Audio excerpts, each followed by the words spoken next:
Hasiko gara gaurko mahai inguru honekin, lehenik eta behin arratsaldeon edo iluntzeon hurbildu zareten guztioi, eta eskerrik asko ere, hemen hainbeste konpartitzeko daukaten emakume hauen mahai ingurura hurbiltzeagatik. Decía que arratsaldeon y que eskerrik asko a todo el mundo por venir aquí para escuchar y compartir también todas las experiencias y vivencias que tienen pues las mujeres que tenemos hoy aquí. Y sin más, pues decir que este mahai inguru lo han organizado Alabedi, Martxoak Hiru Elkartea y Gasteizko Gaztetxea en conjunto. Y pues hasteko gaurko gonbidatuak aurkeztuko ditugu. Alde batetik handik hasita Martxoak Hiruko Elkartetik Nerea Martinez daukagu. Beste alde batetik Mertxe Gutierrez, Zaramagako bizilaguna.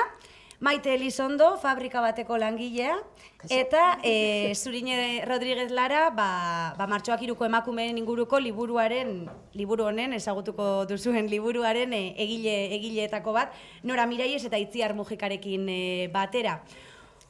Decía, bueno, que las mujeres que tenemos hoy, pues nos van a contar también, vamos a intentar también pues echar 43 años atrás, conocer un poco las luchas que llevaron adelante aquellas épocas y el papel que jugaron las mujeres también en todas aquellas luchas que hicieron los trabajadores y las trabajadoras de aquí de Gasteiz, concretamente pues todo en torno al 3 de marzo del 1936.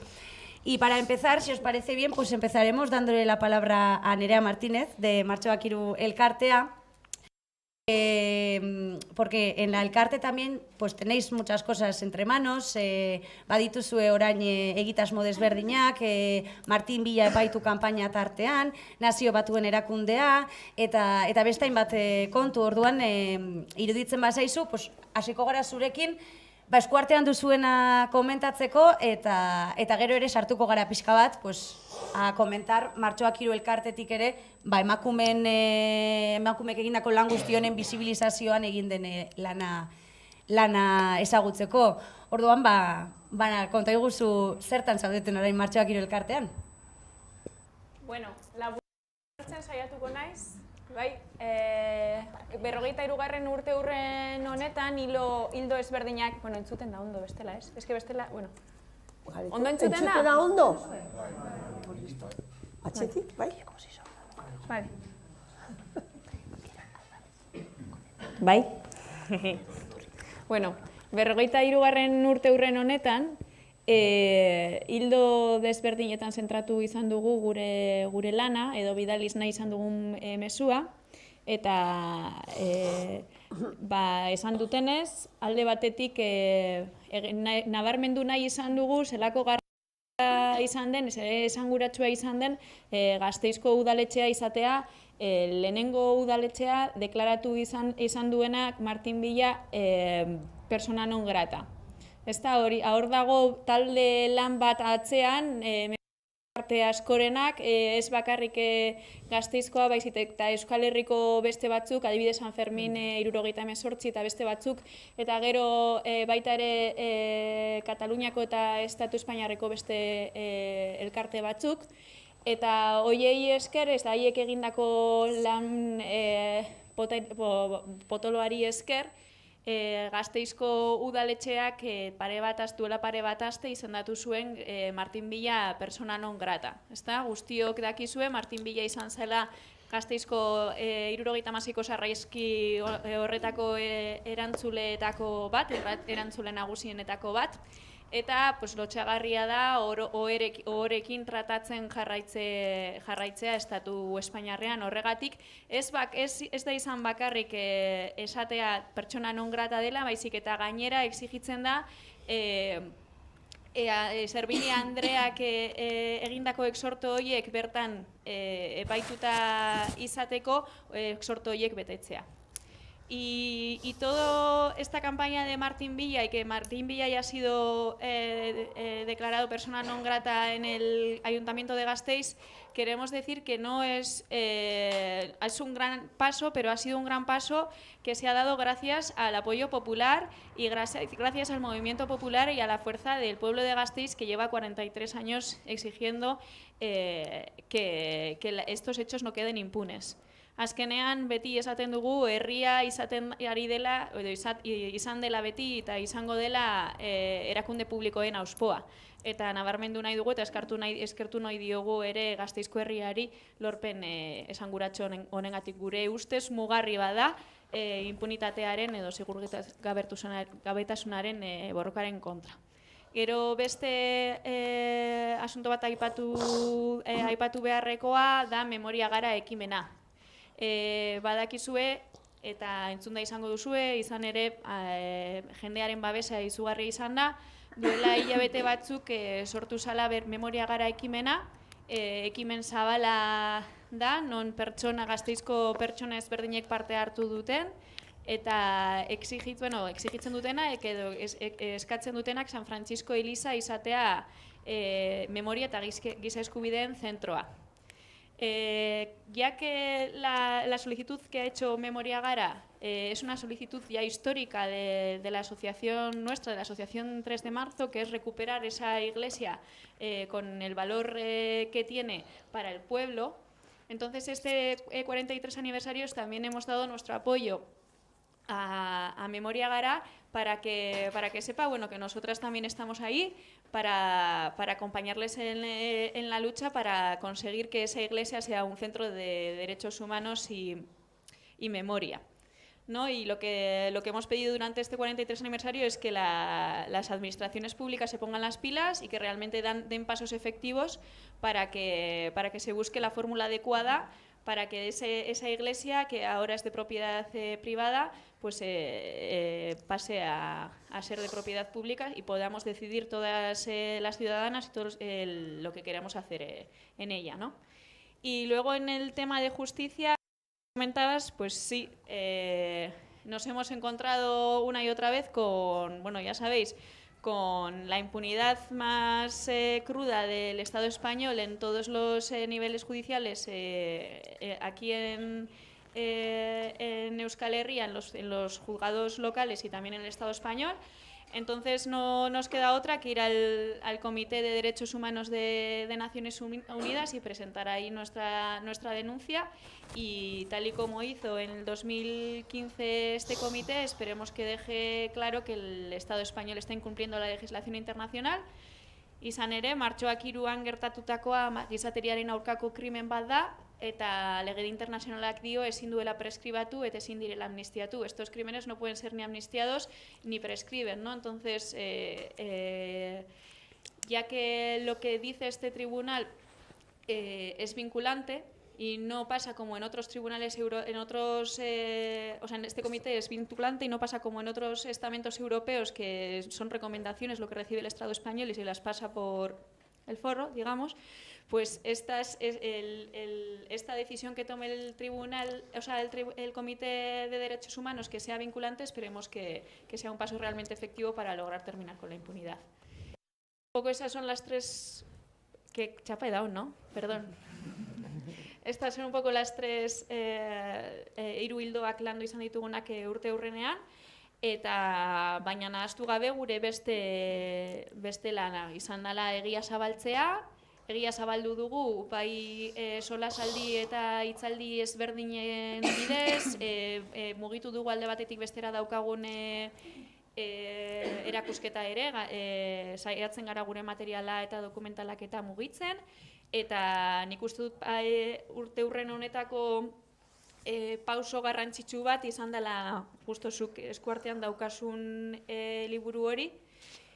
Y yo creo que esto es uno de los logros más importantes que hemos hecho en la asociación en este último año, que ha sido por fin hacer algo que teníamos que haber hecho hace mucho tiempo, que es recoger y dar valor al papel de las mujeres de esas mujeres valientes, trabajadoras y combativas que estuvieron en el 76 al pie del cañón y que siguen al pie del cañón ahora, ¿no? Y yo creo que es algo que se les debía, a mí siempre en mi familia me han contado cuál era la importancia de esas mujeres, pero yo creo que nunca se ha hecho un reconocimiento tan público como se está haciendo ahora, ¿no? Público y merecido, porque cuando me siento así entre esta gente que tiene muchas cosas más que decir que yo, pues ahí me toca fallarme. No creas.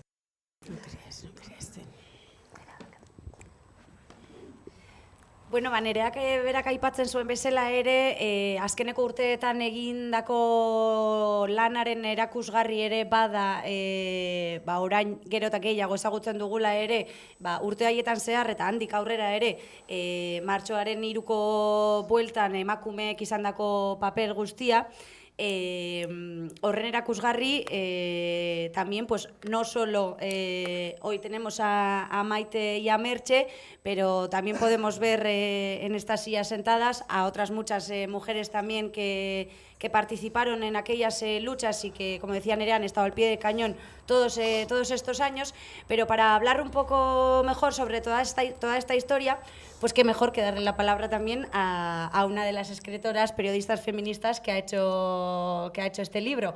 Zuriñe Rodríguez, pues zuri pasatuko dizutitza, igual kontatzeko pixka bat liburuaren prozesua, zergatiak eta nahi duzuna.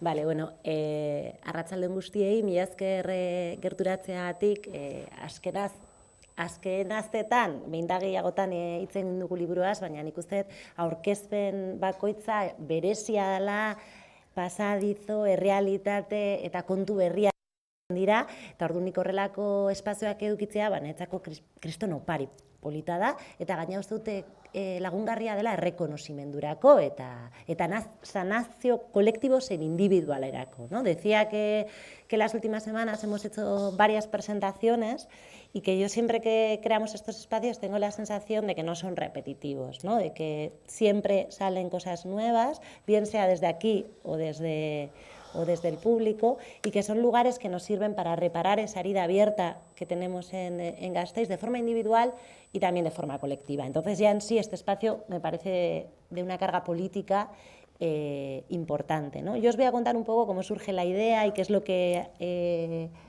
hay en el libro. También os voy a contar qué es lo que falta, porque el libro tiene grandes ausencias y hay que reconocer que ahí todavía hay un trabajo que hacer. Y luego les voy a dar la palabra a quien creo que tiene algo interesante que contar, ¿no? Bueno, este libro, ahí Merche está haciendo como así, pero sí, querida, tienes muchas cosas que contar. Vale.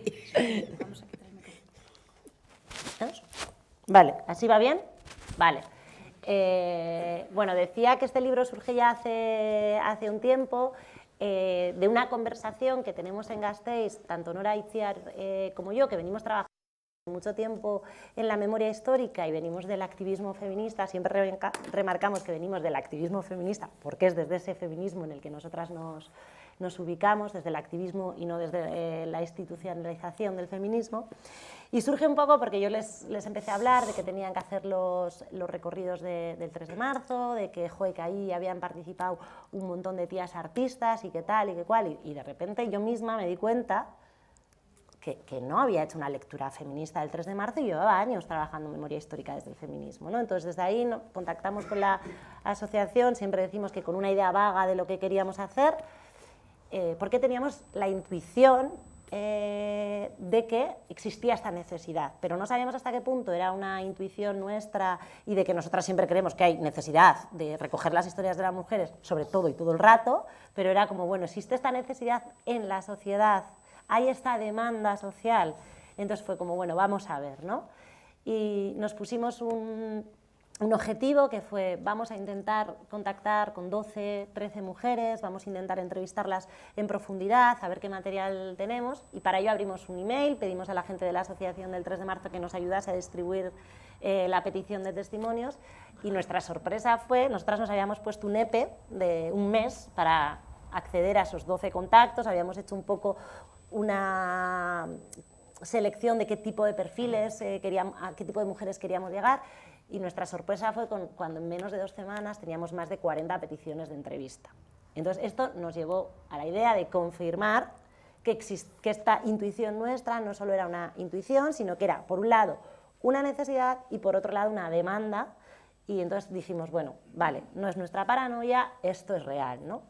Y también nos preguntamos por qué existe esta demanda y por qué hay esta necesidad, ¿no? Y nuestra conclusión a la que llegábamos era clara, ¿no? Creíamos que convergían creo que se dice, o converge, bueno, no sé bien decir el verbo, dos realidades, y una era, por un lado, el trabajo que la asociación o la apuesta que la Asociación 3 de Marzo venía teniendo con los trabajos de género y la apuesta por visibilizar la presencia y participación de las mujeres, por un lado, y por otro lado, por la autoridad que venía demostrando en los últimos años los análisis que desde el movimiento feminista y desde el feminismo se venían haciendo, ¿no? Entonces, esto hacía que, bueno, pues esto pudiese fraguarse, ¿no? Y ahí nuestro segundo objetivo, que era un objetivo más político, era que esto sirviese como un catalizador para hacer una catarsis colectiva, es decir, que esto fuese la excusa para que las mujeres en la ciudad empezasen a hablar de lo que vivieron, la gente empezase a preguntar a las mujeres de su entorno sobre aquello que vivieron, porque nosotras que venimos del activismo siempre repetimos aquella frase de cuando una mujer empieza a hablar ya lo hace sin perdón y sin permiso. Y entonces este era nuestro objetivo, ¿no? Que las mujeres no pidiesen ni perdón ni permiso y empezasen a contribuir a crear lo que nosotras llamamos ese mosaico de la memoria del 3 de marzo, ¿no? Y entonces fuésemos retejiendo y complejizando, ¿no? Porque creíamos que los discursos de las mujeres, las experiencias de las mujeres, nos iban a ayudar a entender muchísimo más cómo se configuraba toda esa sociedad, cómo se configuraron todos esos meses de huelga, cómo se puede entender esa complejidad de la huelga, las demandas, la represión, la presión, todo, ¿no? O sea, nos iban a dar como una mirada, ¿no? Y bueno, ahí nos pusimos al trabajo y entrevistamos a más de 40 mujeres. En este libro aparecen una veintena, de ahí las ausencias, somos conscientes de que tuvimos que dejar más de 20 testimonios fuera. Os puedo asegurar que esto ha sido el trabajo más doloroso y más difícil. Aquí yo sé que hay bastantes periodistas y esta es la parte fea del periodismo, ¿no? Cuando tienes que decidir qué dejas fuera con mucho dolor y qué dejas dentro, ¿no? Entonces, bueno, aquí han surgido, esta es la parte también interesante de hacer un trabajo a tres, ¿no? Siendo 3 personas, porque aquí ha habido debates largos y largos sobre esto no puede quedar fuera, esto sí. Yo he de reconocer que, siendo sincera, hay mujeres que te cautivan más y entonces quieres que entren sí o sí, pero luego tienes que ver hasta qué punto históricamente es interesante, o sea, interesante es todo, ¿no? Pero contribuye a que el libro sea más coral o menos coral, entonces, bueno, esto ha sido lo difícil, ¿no? Entonces, bueno, después de todo este proceso en el cual una de nosotras cayó enferma incluso y bueno, ¿no? Luego las vidas de cada una tienen sus historias, decidimos dividir el libro en 4 partes, ¿no? La primera parte era una introducción, que es quizá un apartado mucho más teórico, político, en donde intentamos explicar el por qué es trascendental hacer un análisis feminista del 3 de marzo que no de género, ¿no? Es decir, a nosotras nos parecía importante que esto no sea un libro que cuente simplemente testimonios, que ya en sí es mucho, es decir, sacar esos testimonios es mucho, sino que además nos ayudase a entender cómo funcionaba el sistema político patriarcal de aquella época y que nos hablase de no solo los obstáculos con los que se encontraron las mujeres, sino también quién puso esos obstáculos. Ahí hablamos de esa parte no tan bonita de la lucha, que luego si queréis hablamos, ¿no? Y también qué tipo de estrategias, tanto individuales como colectivas, las mujeres crearon o diseñaron para hacer frente a esos obstáculos. Y esto nos parecía muy importante porque de esas estrategias podemos seguir sacando muchísimas lecciones, precisamente las mujeres de la actualidad, en nuestro propio accionar político, ¿no? Entonces, esta es la primera parte. Y luego ya dividimos el libro en otras 3 partes, que es, digamos, el antes del día D, del día del 3 de marzo, el propio día 3 de marzo y finalmente el post del 3 de marzo, ¿no? Y todo esto lo hacemos recorriendo a través de vidas y de historias de mujeres que estuvieron y que tuvieron diferentes roles. Nosotras siempre repetimos que las mujeres en el 3 de marzo hicieron muchas cosas en muchos lugares y a la vez. Esto lo repetimos sistemáticamente porque esto no solo pasa en el 3 de marzo, sino pasa en la vida de las mujeres en general, ¿no? Pero es importante remarcarlo. Entonces, en el libro empezamos con un primer capítulo que hemos titulado En primera línea de batalla, en el que intentamos contar la vida de dos mujeres, de Yolanda y de Carmen, una lideresa obrera de aquella época, que siempre contamos que a todas las mujeres a las que entrevistamos y preguntábamos el nombre de los líderes y lideresas de aquella época, todas, sin excepción alguna, nos decían el nombre de Yolanda. En el caso de hombres, no todos sabían decir el nombre de Yolanda. Sabían decirnos que había una mujer muy joven, muy guerrera, y que estaba todo el rato liderando, y que era muy guerrera, pero no sabían su nombre en muchos casos. Y esto no es casualidad, y tiene que ver con el patriarcado, ¿no? En este capítulo también contamos la historia de otra compañera, de Carmen.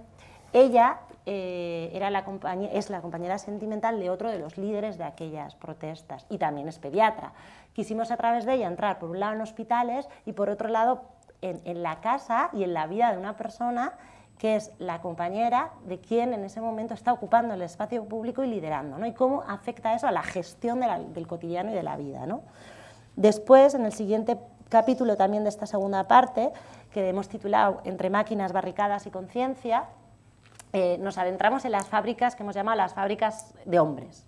Fábricas, Forjas Alavesas, Nevosa, fábricas donde sobre todo había hombres, y queríamos saber, y también talleres pequeñitos donde había muy poquitas mujeres, queríamos saber cómo habían luchado ahí las mujeres, en espacios muchas veces masculinos y hostiles para muchas mujeres, cómo desde ahí se habían empoderado, cómo desde ahí habían hecho frente a la represión, habían planteado sus demandas y demás.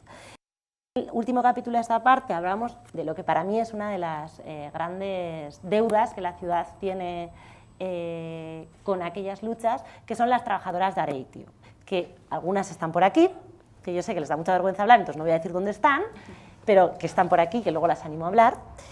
Para mí es una de las grandes deudas, ¿no? Porque es súper poco conocido, sobre todo por la gente que no lo vivimos, la gente que lo vivió obviamente lo conocéis, que en Gasteiz hubo una fábrica eminentemente femenina compuesta por un montón de obreras, y cuando hablo un montón ahora mismo no sé decir la cifra, pero hablo de cientos de mujeres que pararon la fábrica y estuvieron en primera línea de batalla, ¿no?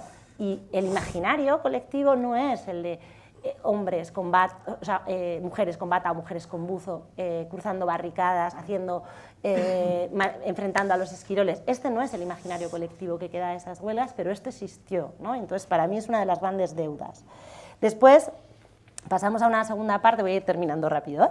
Pasamos a una segunda parte que es el día de la masacre, el día de la huelga, en donde entramos por un lado en los hogares, en las escaleras de aquella comunidad. Esto no os lo voy a contar mucho porque Merche es una de las entrevistadas en esta parte. Quisimos ver cómo se sostuvo toda la intendencia. Desde la asociación, ¿no? Muchas veces decís, ¿no? que si no hubiera habido tantos hogares que hubiesen abierto las puertas a aquella gente que estaba huyendo de la guerra, ¿no? Y utilizo la palabra guerra porque esto es una palabra que sistemáticamente nos ha repetido la gente que vivió aquello. Ese día en Gasteiz se vivió una guerra. Si no hubiera habido esos hogares, muy difícilmente se hubiese gestionado todo o se hubiese regulado todo de la manera que se reguló, ¿no? Entonces hemos querido entrar a esos hogares y ver cómo aquellas mujeres gestionaron todo esto, ¿no? También hemos hablado con las famosas mujeres de las bolsas vacías y hemos intentado a través de ellas ver qué tipo de demandas ponían, ¿no? Parece que las mujeres de las bolsas vacías solo denunciaban la carestía de la vida, pero pusieron encima de la mesa, debatieron y pusieron planteamientos sobre el sistema educativo que había, sobre el tratamiento de los medios de comunicación de las mujeres, es decir, pusieron demandas encima de la mesa de una actualidad feminista innegable. Y finalmente, en este último capítulo, hemos entrado también en lo que para nosotras es otro de los lugares olvidados de la memoria, que son los hospitales, ¿no? Cuando la guerra está en la calle, hace falta hacer un espacio de atender a los heridos, ¿no? Hubo cientos de heridos, ¿no? Y entonces, a través de la historia de dos mujeres, una estudiante de enfermería y una auxiliar, entramos en el hospital y vimos cómo se reguló todo aquello, ¿no? Para que os hagáis una idea, en el hospital había médicos franquistas, ¿no? Y entonces aquí algunas nos cuentan cómo tuvieron que sacar los listados de los heridos de manera casi clandestina y llamar por teléfono a los familiares para avisar, porque bien sabéis, ¿no? Que para toda la parte franquista los obreros eran sinónimo de terroristas, ¿no? Entonces, ¿cómo se gestionó todo aquello? Muchas incluso, o sea, una de las que entrevistamos, Pilar, nos contaba que ella estaba poniendo antitetánicas de un lado para otro y sabía que su padre estaba en la iglesia y no sabía qué estaba pasando con su padre, ¿no? Y que cada poco, pues, otra compañera nos decía, cada poco miraba el listado, no vaya a ser que mi padre estuviese, y llamaba yo también a los hospitales, o sea, que también ellas participaban en esas huelgas, ¿no? Y finalmente, la última parte, que la hemos llamado, tras el 3 de marzo, Justicia, Reparación y Memoria, hemos querido abordar el post, es decir, cuando un acontecimiento así trastoca una ciudad, esa ciudad vive una especie de shock colectivo, también obviamente de shock individual en las familias víctimas, que genera un trauma colectivo que tiene que sanarse, y entonces hemos querido ver si este trauma se ha sanado o no, de qué manera se ha hecho, y lo hemos hecho por un lado a través de la historia de las víctimas directas. Aquí hemos hablado con Eva Barroso y con Nerea, que nos han contado cómo aquello, desde una perspectiva mucho más humana, cómo aquello afectó las vidas de sus familias, pero también cómo en la actualidad la lucha contra la impunidad atraviesa su cotidiano y su vida. Y por otro lado hemos hablado con las que para nosotras son las terceras olvidadas, ¿no? Que son las heridas. Se ha contabilizado que al menos 6 mujeres fueron heridas de bala, y entonces hemos querido ver cómo afectó eso a su vida, cómo vivieron el tiempo en que estuvieron heridas, cómo les ha afectado, si han sido reparadas económicamente, no, si sienten que han sido reparadas socialmente, no. Y también, por último, hemos querido hablar con quien ha sostenido a esos heridos, ¿no? Es decir, cuando una persona es herida, necesita toda una red que le cuide, desde lo más físico y quirúrgico, que le limpie una herida, hasta lo más emocional, ¿no? Entonces, también hemos querido ver cómo a esas mujeres que han sostenido a los heridos les ha afectado todo esto, ¿no? Entonces, esto es el libro que está en un formato manuscrito, y junto a esto nosotras teníamos 2 obsesiones que nos rondaban todo el rato en la cabeza, y era, por un lado, que el libro tuviese un material gráfico que ayudase a entender todo esto. Por un lado, porque creíamos que los documentos gráficos siempre ponen encima de la mesa, como nos ayudan más a entender, ¿no? Entonces, buscábamos octavillas, nóminas, cualquier cosa nos valía, pero por otro lado también queríamos imágenes reales, fotos de las mujeres que entrevistábamos, con el objetivo de contribuir al reconocimiento. Queríamos algo tan sencillo como que alguien que leyese el vídeo y viese a Maite por la calle o viese a Merche por la calle, le pudiese decir, pero tú estuviste ahí, pero me he leído tu libro, ¿no? Y que también eso contribuyese a decir, es que hicisteis algo muy importante, ¿no? Y que esto también sirviese para que otras dijesen, oye, que yo no salgo en el libro, pero yo hice. Y esto nos ha pasado mucho, de gente que nos ha venido de, a mí no me has entrevistado, y esto, pues tienes toda la razón, compañera, perdónanos, no hemos llegado a ti, pero danos tu número de teléfono. Es decir, falta mucha gente, ¿no? Y nosotras en los agradecimientos... Faltan miles. Faltan miles. En los agradecimientos ponemos que seguimos teniendo una deuda con las mujeres que intentaremos saldar, ¿no? Y por otro lado, otra de las obsesiones, y esto se convirtió en una obsesión, yo creo, casi en todo el proceso, es que el libro fuese accesible a personas con diversidad visual o a personas mayores a las que les costase leer, ¿no? Porque decíamos, es que la gente, sobre todo la gente de aquella generación, tiene que recibir esto como un regalo, ¿no? Como un proceso de reparación. Y entonces ahí pues enmarronamos a las compañeras de Alavedi, aquí y a unas cuantas, que de aquí pues siempre nos gustan las presentaciones dar las gracias a la gente de Alavedi, porque yo recuerdo que cuando llamé un poco para decirles queremos que el libro sea en audio, nos echáis un cable, nosotras somos muy patosas con la técnica, en ningún momento dudaron en decirnos que sí. Entonces el libro está locutado, está en la página de Alavedi, y hemos enmarronado a amigas periodistas y activistas feministas para poderlo escuchar. Entonces yo con esto, es lo que he presentado, hay muchas ausencias, no está la voz, por ejemplo, de las maestras, tampoco está la voz de las estudiantes, de quienes pertenecían a partidos políticos clandestinos. Hay ausencias, y esto nosotras lo reconocemos como autocrítica, porque más de una nos ha dicho, ¿no? Yo estaba en no sé dónde y no habéis hablado conmigo, y es verdad. Es un inicio que queremos que sirva para seguir desgranando ese mosaico, ¿no? Entonces, esto es. Y lo único, ahora y el objetivo, no sabemos cuándo, ni cómo, ni dónde, de que el libro también sea en euskara, ¿no? Que esta es otra de los fallos o de las ausencias que nosotras identificamos. Ez nahi dugu pixkat liburua euskeraz izatea, zenbait saiatu gara, aniztasuna bermatzen, adibidez, audioak ez dute bakarrikan ahots txuri dakan jendea irakurri, baizik eta jende migratua irakurri du, Extremadurako jendie, Andaluziako jendie, baina oindino hemen ez dugu bermatu aniztasuna, eta gure hurrengo helburua da, liburu euskaratzea eta euskal komunidadeak bere hizkuntzan irakurri dezan. Eta honekin bukatzen dut, eskerrik asko.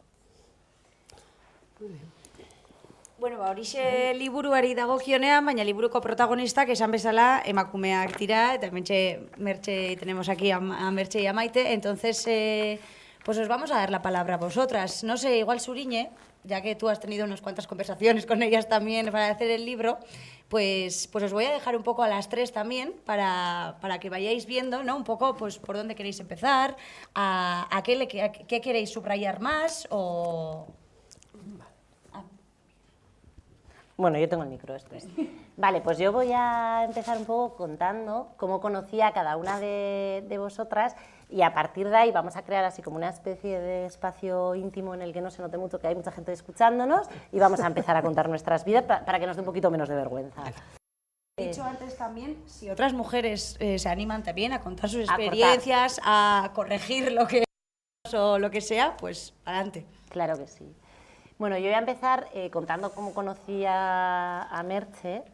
Yo recuerdo que quedé con Merche, ¿en qué calle era Merche? En Beato, en Beato. En Beato, ¿no? En una cafetería en el Rincón, era la cafetería del Rincón. En la cafetería del Rincón, en Beato. Sí. Y yo recuerdo que entré y según entré supe quién era Merche, pero yo iba sin saber quién era. No nos conocíamos. No nos conocíamos, yo entré y la vi porque me miró así. Y recuerdo que estabas tomando, si no me equivoco, un cortado. Sí, estaba tomando un cortado. Sí. Y entonces, según me vio, ¿qué quieres tomar? Yo te cojo algo. Y yo ya la noté nerviosa. Dije, uy, ya está, aquí está, porque ya se levantó, me quiso pedir, ¿y algo para comer? ¿Quieres algo para comer? Y yo, no, vamos a ver. Y recuerdo que casi antes de decirme nada, lo primero que me dijo es, yo no sé si te voy a hacer perder el tiempo, porque tampoco tengo mucho que contar. Y entonces, yo, que ya venía haciendo 23 entrevistas y unos cuantos años trabajando en esto, dije, hostia. Cuando alguien me dice, no sé si tengo algo que contar, esta sale en el libro seguro. O sea, porque es que además es matemático. Cuando una mujer siempre dice, no tengo nada que contar, es que tras ella hay seguro una historia, ¿no? Y entonces yo, Merche, lo primero que me empezaste a hablar fue de tu madre y de todo lo que te había afectado tu madre, y la palabra que utilizaste era revoltosa, que yo era en 1976. Sí. Entonces, antes de hablarnos de ti, sí, porque yo sé que te gusta, háblanos de por qué te influyó tu madre y quién era tu madre. A ver, vamos a ver, mi madre, nosotros somos de la provincia de Palencia, del pueblo Barruelo de Santullán, que fue un pueblo muy peculiar, era un pueblo minero, muy revolucionario en aquel tiempo. En el 34 hubo la revolución de Asturias, que se dijo, pero fue muy importante en este pueblo, en Barruelo. Ya en ese tiempo detuvieron a muchísimos hombres, entre ellos a mi padre. Estuvo en el penal de Burgos, cogieron a mucha gente, estuvo allí. Al final no le acusaron de mucho más de lo que él había dicho que había hecho. Os voy a decir que se quemó la iglesia, el ayuntamiento, bueno, todo eso. Pero bueno, estuvo 6 meses. Hubo quien estuvo hasta que estalló la República. Mi padre estuvo 6 meses. Muy mal, porque en aquel tiempo las cárceles, imaginaros cómo eran, pues muy mal. En Barruelo, pues luego, en tiempos de República, se vivió bastante bien, había mucho movimiento obrero, mucho movimiento social, pues había sus teatros, había su cine, había sus charlas, había todo. Entonces era un movimiento, mi madre hacía teatro, era un movimiento muy bien, había casino y todo eso.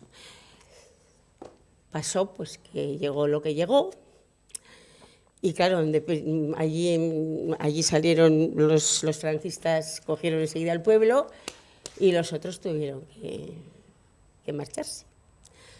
Entonces mi madre en aquel momento estaba embarazada, tenía un niño pequeño, fueron por el monte hasta Torrelavega.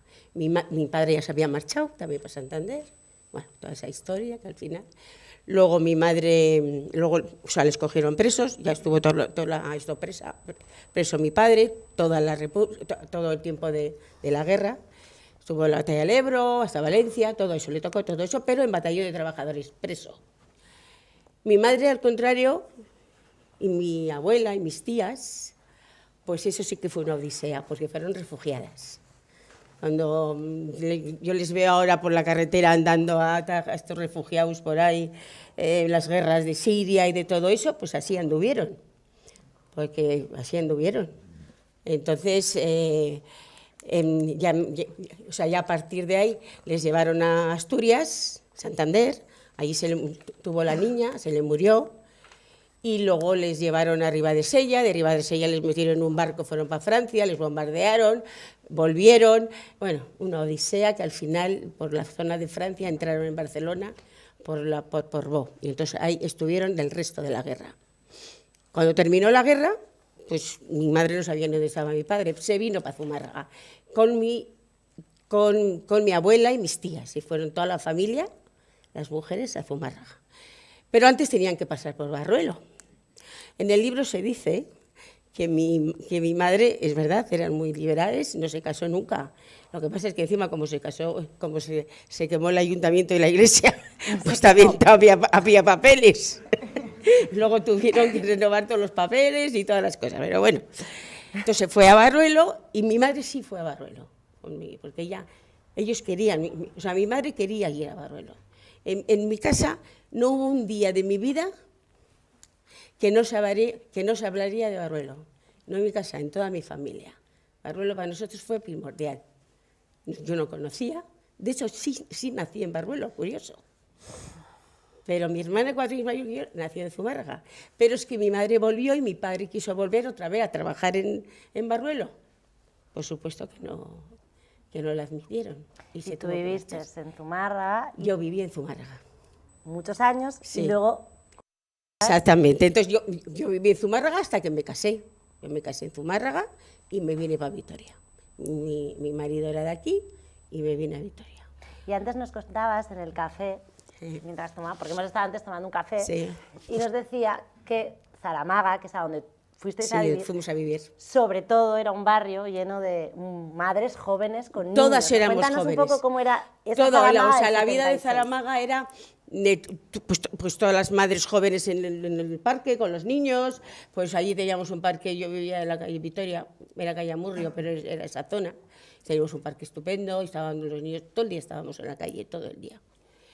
Cuando pasó lo de los humos ¿os acordáis? Los humos de Forjas, pues ahí hubo un movimiento de mujeres, ¿sabéis? Ahí sí estuve yo, estuvimos, entonces era la asociación de vecinos en la calle Los Isunza, y ahí me acuerdo que estuvimos con María Jesús Aguirre, hicimos unas cuantas mesas en unas asambleas, pues para eso, para Forjas, que pusimos los trapos en las ventanas, hicimos esto. En aquel momento, pues yo sí estuvo esto. Luego ya tuve otro niño, yo como que ya nada, o sea, al final... Hombre, nada, no, lo fui dejando, ¿no? Pero llegó ese día, llegó el día 3 de marzo, y desde por la mañana se notaba algo en el ambiente que no era normal, o sea, se notaba, no sé lo que iba a pasar, se notaba. Ya empezamos, o sea, mi casa daba a 2 lados, veía Portal de Villarreal y veía la zona de San Francisco por el otro. Y entonces ya se empezaron a ver las farolas que caían, ya, bueno, ya empezaba la cosa, y ya empezaron a venir los grises y a pegar, que luego yo siempre digo que fui una inconsciente, porque le vi a un gris pegándole a 2 chicos y salí en la ventana como una loca. Y le llamé de todo. Y se dio la vuelta y una vecina que estaba al lado también, como no te metas dentro te pego un tiro, pero así. Y digo, ¡cabrón! Casi, le cerré.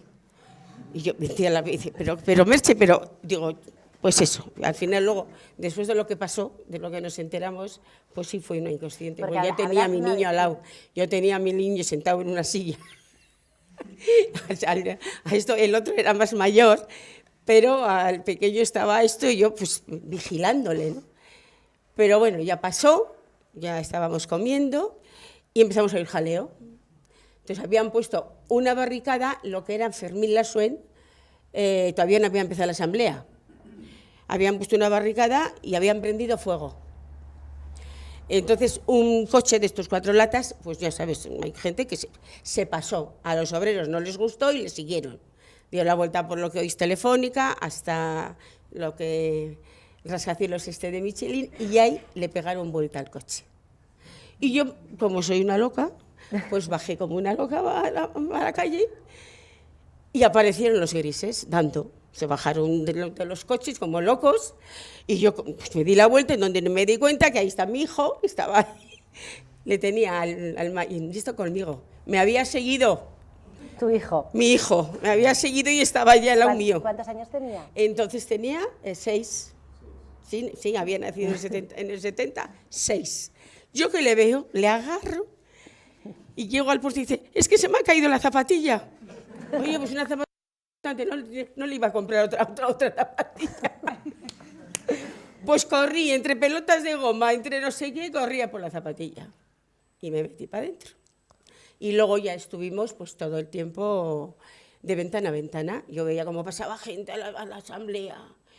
Porque yo llevaba, o sea, veía esto, entonces y gente, y yo digo, joder. Merche, una pregunta. Dices, corríamos de ventana en ventana, sí, ¿no? De vecina en vecina. De vecina a vecina. Porque ¿Todas las vecinas? ¿Quiénes estabais ahí? No, incluso te voy a decir más, que siempre lo he contado.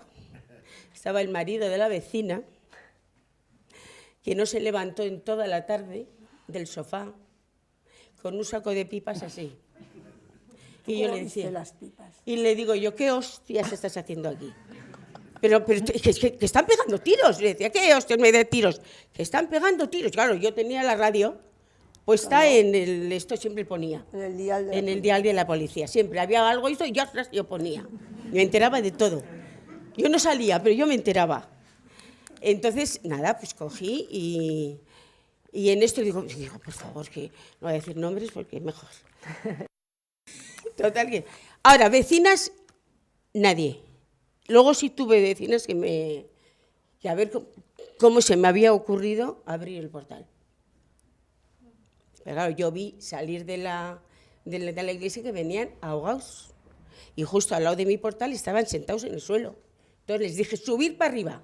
Abrí la puerta y se metieron, pero un montón. Yo qué sé los que se metieron. Allí por el pasillo y tal, yo les daba agua, allí un rato.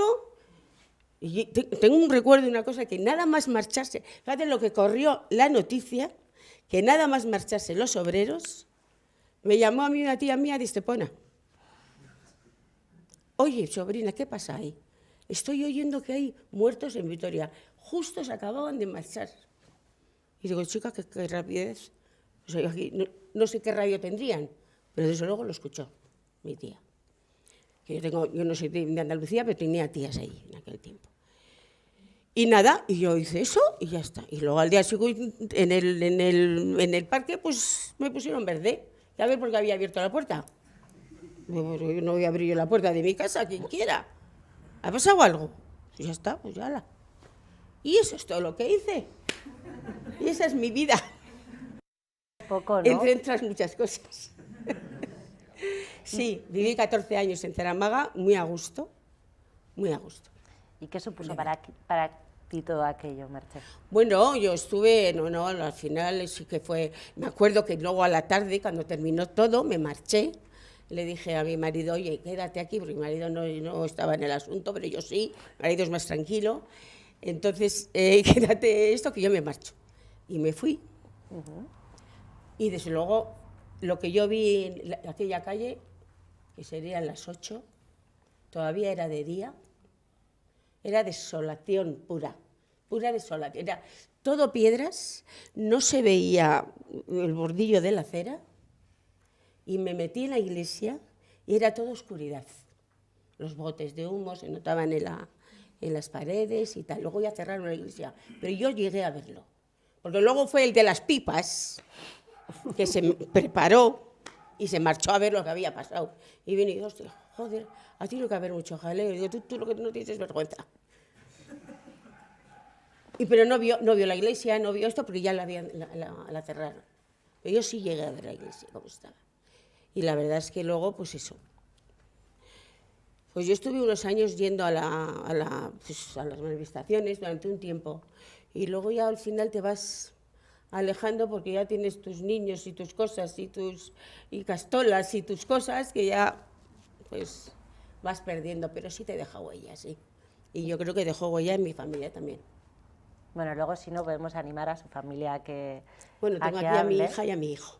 Que han venido, que están ahí. A mi hija mayor y a mi hijo mayor. No, a mi hija pequeña y a mi hijo mayor. Falta el mediano. Decías, Merche, que luego dejaste de ir, pero los 2 últimos años has vuelto a ir a las manifestaciones. De hecho, el año pasado contaste tu testimonio. Estuve, sí. Al principio ya se cuenta en el libro. Que fui como un poco así. Digo, yo no sé si no tengo nada que contar. Porque yo voy a ir yo allí. Sí, no, vamos a ver, yo no le doy importancia porque no me parece que tiene mucha importancia para mí eso. Importancia son las que estuvieron dentro de la iglesia o las trabajadoras. Esas al final... Pregúntale a esos trabajadores y trabajadoras que estaban tirados en la acera, con Sí, los que muy posible. a 10 metros, Sí, si era posible. importante o no que tú Sí, les abrieses muy el portal. muy posible. Seguro, Merche, que quien estuvo en tu casa se acuerda perfectamente acordará. cómo era tu casa. Sí, sí, o dónde, sí. o Yo dónde tengo estaba. la imagen y mi hijo se acuerda. Mi hijo se acuerda de ver tumbados por el suelo, por el pasillo a la gente. Sí se acuerda, sí. Decías, Merche, que tú entraste después de que gaseas en la iglesia, a la noche, aquella Sí. iglesia, pero Maite estuvo dentro Pues eso, durante... No es más importante. Que pero no, es que ya lo sé, diferente. que he dicho algo, pero que es importante. Que siempre mete la Lo de esto puntilla. es importante, lo de Maite es muy importante también. Quería decirle una cosa, ¿no? Que para la gente lo que hiciste, para los que estábamos fuera, era importantísimo. O sea, Sí, sí, sí. fue esencial. Porque, sin más, o sea, Sí, sí, no sí. digas que no tiene importancia, porque tuvo mucho que abriesen los portales para subir. Sí, luego eso me he dado Era cuenta una después. bomba. O sea, porque... Y luego la policía ya sabes que subía por los pisos. Sí, sí, para sí, ver. claro. Sí, sí, Yo exactamente. me acuerdo de unas compañeras que les abrió, bueno, en estas que teníamos, que les abrió una modista la puerta, ¿no? Las sentó, las puso pues, a coser y allá hasta... Fíjate. ¿no? Hasta que Sí. Pero sí que es importante, sí. Muy importante. Bueno, pues eso es lo que hice. Porque se dio mucho la solidaridad. Sí, yo Porque creo se que dio sí. mucho, no sé, había una empatía general. Sí, y un yo creo que sentimiento sí. general. Siempre hay gente que no, pero vamos, eso fue así. Sí, Gracias. sí. Muchas gracias. Bueno, y ahora vamos a hablar igual un poco con Maite, que sí te tocó estar dentro de esa iglesia. Cuentas un testimonio que a mí me parece duro. Entonces, cuéntanos un poco qué supuso para ti aquel 3 de marzo, si quieres hablarnos antes del 3 de marzo, porque sé que tu fábrica no estuvo... Sí. Estuviste ahí también. Cuéntanos un poco. Pues yo quiero decirle a Merche que no es que sea más importante, porque yo no elegí, me Es tocó, otra vivencia, ¿eh? O sea, me pilló allí, porque si yo hubiera sabido, seguramente igual no había estado. Pero aquella tarde nos dimos prisa para llegar a tiempo a la asamblea, porque habíamos parado, yo trabajaba en un taller pequeño, 70 y tantas personas, y éramos 5 o 6 mujeres, nada más. Pero pues nos llevábamos bien con la gente del taller y hubo un momento en que decidimos que queríamos hacer un jurado de empresa, que me he dado cuenta ahora que se llamaba así, Sí, que jurado yo no de me empresa. acordaba, yo me acordaba de comité de empresa, no me acordaba de jurado de Jurado de empresa. empresa, sí. Bueno, digamos que hicimos entrismo en el sindicato vertical, que ya tiene cosas, bueno, en fin, no me acuerdo, de eso no tengo muy pocos recuerdos de eso, tengo una idea difusa de eso, pero lo cierto es que conformamos allí el comité, sobre todo para que no fueran los mandos intermedios, el jefe de taller, no sé qué, no sé cuándo, los que tuvieran el jurado en sus manos, ¿no? Y los que decidieran por los trabajadores. No sé cuánto tiempo pasamos en eso, hasta que llegaron las huelgas de enero. Participamos desde el comité en todas las asambleas a los que nos llamaban, también los trabajadores cuando eran asambleas generales, y bueno, y así llegamos hasta el día 3, que fue una cosa muy impresionante desde por la mañana, porque a las 8 de la mañana hicimos asambleas en casi todas las fábricas. Yo trabajaba en Portal de Gamarra al fondo, y entonces era un río de gente saliendo de todas las fábricas hacia el centro, y eso ya te daba la sensación o la certeza de que la huelga era una cosa hecha y muy importante en ese momento en Gasteiz, ¿no? Porque habíamos pasado mucho tiempo de huchas, de resistencia, de palos, a las chicas de Areitio, que todos sabíamos que les daban todas las mañanas. Y pues a la tarde fui pronto y me tocó estar en la iglesia. Y sin más, me acuerdo cómo gasearon y cómo se oían tiros fuera, y que al lado nuestro había unos niños con una pelota que habían entrado empujados por el follón que había fuera, y se perdieron entre el humo, pero no les pasó nada, porque no hubo noticias luego de ellos. Entonces nosotras, yo fui con una compañera, conseguimos ponernos agua en la boca, tirarnos al suelo y sobrevivir al gas.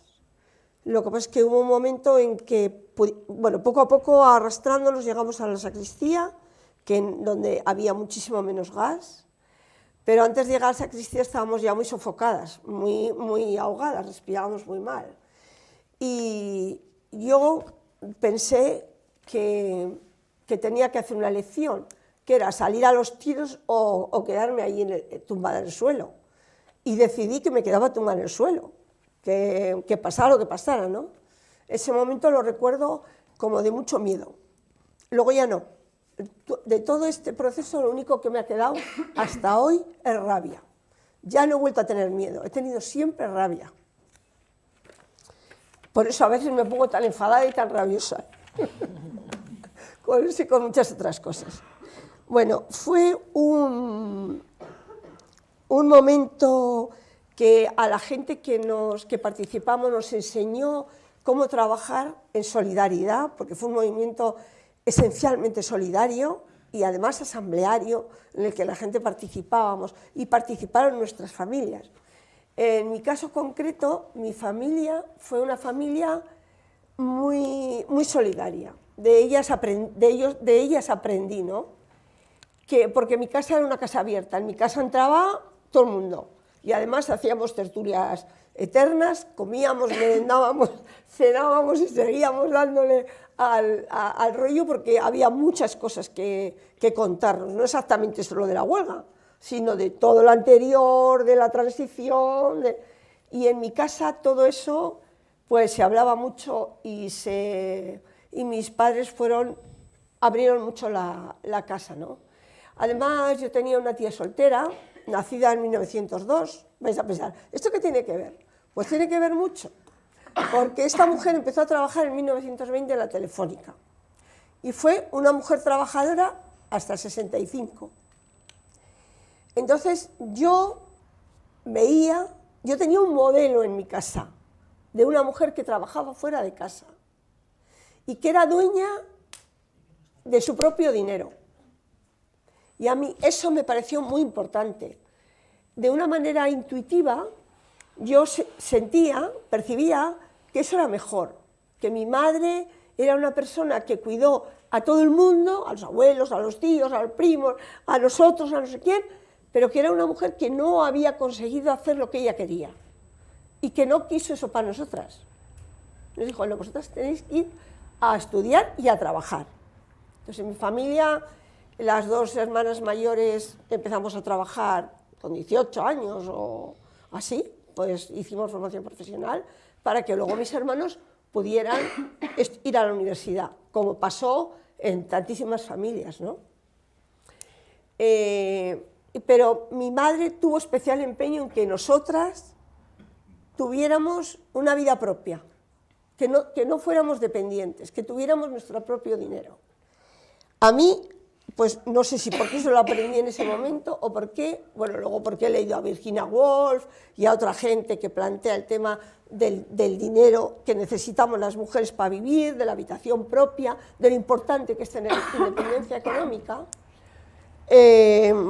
pues siempre he estado en ese, pues en el feminismo, pero de una manera al principio intuitiva, ¿eh? Yo participé en las huelgas de marzo no por ideas muy concretas que entonces no había tenido tiempo de elaborar, pero tenía una intuición de dónde estaba yo, dónde tenía que estar, en qué sitio, ¿no? Y yo creo decir algo respecto al dinero, que me parece muy importante, aunque mi ama me acusaba de que yo era muy materialista, pero solamente el 2% del dinero del mundo está en manos de mujeres. Y este mito que tenemos en Euskal Herria, de que nosotras el dinero, nosotras el dinero lo administramos, lo hemos administrado durante muchos años, pero no éramos dueñas de ese dinero. Si este señor que mantenía la casa mañana decía, me voy con la rubia de la casa de al lado, te quedabas en la calle. Es así. Y así sigue siendo mientras nosotras no trabajemos y no tengamos nuestro propio dinero. Y a mí eso me parece un aprendizaje súper importante del 3 de marzo, del feminismo y de todo lo que las mujeres vamos haciendo, ¿no? Igual parece muy materialista, pero es que yo en estos momentos estoy muy crítica con lo que está sucediendo, de que las que piden esto por maternidad son las mujeres, porque los hombres ganan más, aunque sean más tontos y aunque tengan menos títulos. ¿Es verdad o no? Entonces, es que nos está pasando algo tremendo, ¿no? Todas las jóvenes de 30 años con 2 años de excedencia para cuidar a los niños mientras ellos siguen trabajando, eso no puede ser. Y las pediatras que los dicen, no, siguen dándole tetas a demanda hasta que quieran, porque es importante la vida del niño. Hombre, sí, pero ¿y la de la madre? ¿La de las mujeres? ¿Dónde está la importancia de nuestra propia vida? ¿No? Eso es lo que he ido aprendiendo al cabo de todos estos años. Ya ves, a la vejez, viruela, ¿eh? Bueno, pues tarde. Ya os dije, yo me movía en aquel momento sobre todo por intuición, ¿eh? Y por emociones. En mi casa, además, acogimos a una persona que era del comité de empresa cuando hoy de las comisiones representativas cuando les acusaron de sedición, y entonces fuimos uno más en la familia y éramos 9. Y en mi casa le quisimos exactamente igual que a cualquiera de nosotros, ¿no? Por eso digo, yo hasta que se entregaron en agosto, se entregaron los sediciosos, estos. Entonces nos ha quedado siempre esa idea de solidaridad, ¿no? Y de ayudar a la gente que lo necesita. Yo creo que fue el aprendizaje muy importante de todo ese. Y luego, ¿dónde tenemos que estar? ¿Dónde tiene que estar un trabajador? Para nosotros fue muy importante. Y creo que toda mi familia y el entorno que participó en esto, pues yo creo que ha seguido un poco en esa estela. Nada más que decir que muchas gracias a Suriñe, que a través de todo este proceso que ha sido de muchas emociones, porque te despierta de repente recuerdos de mucho tiempo atrás, que durante mucho tiempo no has tenido, ¿no? Porque tu vida sigue, haces muchas otras cosas que te exigen energía, pensamientos, tal, y entonces no estás pensando, no, aunque lo tienes aquí, no estás, pero a través de todo este proceso vuelves a rememorar todo esto, ¿no? Lo que hemos sentido durante este tiempo ha sido sororidad, que es una palabra que parece muy moderna, pero no es, porque ya el movimiento feminista lo usábamos hace mucho tiempo, que parece que las cosas no han empezado hoy, pero no, empezaron hace por lo menos casi 50 años, ¿no? Que empezamos a movernos la gente. Y que, por cierto, tenemos que seguir en la calle, porque ya veis cómo estamos los pensionistas, o ahora todavía seguimos ahí de pelea. Y nada más, decir que todo esto ha sido muy interesante, muy emotivo, también el libro y, bueno, y volver a repensar todo esto, ¿no?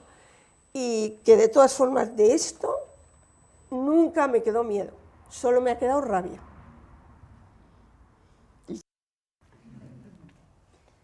Yo creo que somos nosotras también las que os tenemos que dar las gracias a todas las mujeres que habéis luchado tanto durante todos estos años, por atreveros también ahora, después de tantos años, a contárnoslo, a hacer saber todo lo que se hizo.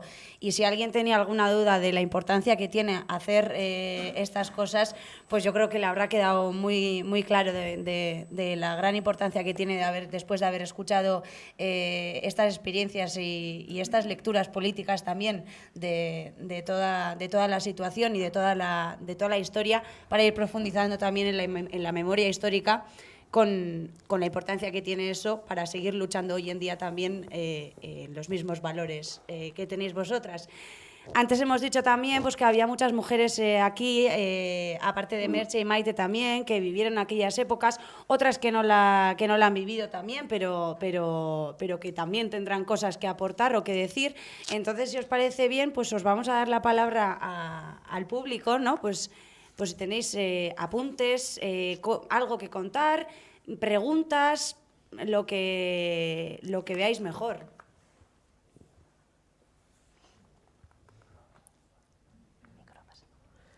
O sea, si alguien quiere hablar, le paso el micro y...